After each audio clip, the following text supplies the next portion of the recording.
Europe 1. Le fin mot de l'info. Bonjour Raphaël Antoven. Bonjour Patrick. Vous revenez ce matin sur le cas de Tony Perkins, un activiste américain conservateur, président d'un puissant lobby chargé de promouvoir les valeurs chrétiennes, qui après avoir dit que les inondations étaient un châtiment du ciel contre les homosexuels, a vu sa propre maison noyée par les flots. Eh bien oui, les tragédies ont parfois le sens de l'humour.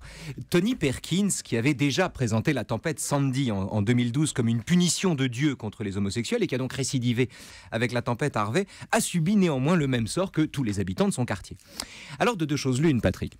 Soit Tony Perkins est un homosexuel honteux que le Seigneur, qui sonde les cœurs et les reins, a choisi de punir pour avoir planqué ses turpitudes sous des professions de foi homophobes. Soit, hypothèse moins coûteuse, je vous l'accorde, Dieu ne se soucie pas du tout du mode de vie, ni de la sexualité des familles dont il détruit les maisons. Ou alors Dieu... Enfin bref, je pressens que c'est la deuxième hypothèse que vous allez retenir. Oui, absolument. Mais surtout, c'est pas moi, c'est Voltaire qui retient la deuxième hypothèse. Dans Candide, au chapitre 6, je le dis pour que nos auditeurs puissent s'y référer, il est très bref et merveilleux.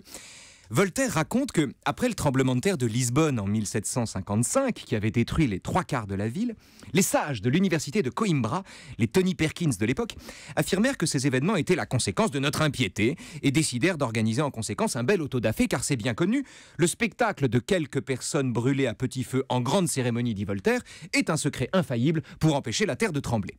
Du coup, les talibans de l'époque prennent 5 types au hasard sous des motifs absurdes, l'un a épousé sa commère, l'autre a mangé du poulet sans enlever le lard, enfin peu importe, et organisent leur supplice en place publique. L'un est fessé, l'autre est pendu, les 3 derniers sont brûlés vivants.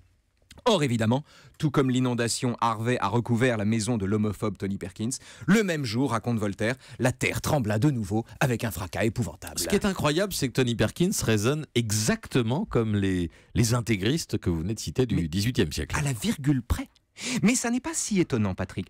Parce que faire d'une catastrophe qui s'abat indifféremment sur les pieux et les impies ?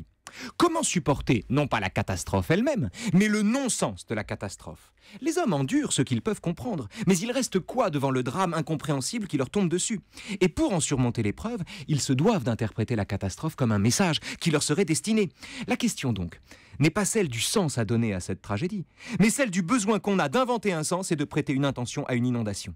C'est la raison pour laquelle, malgré les progrès de la science, les journaux éprouvent encore le besoin de parler des colères de la nature ou des rages de la terre à chaque catastrophe, comme si le monde était un grand humain appelé Dieu, qui tonne ou tremble chaque fois qu'il est mécontent. Le fin mot de l'info. Vouloir que Dieu nous épargne, c'est le prendre pour un homme. Raphaël Antoven, merci.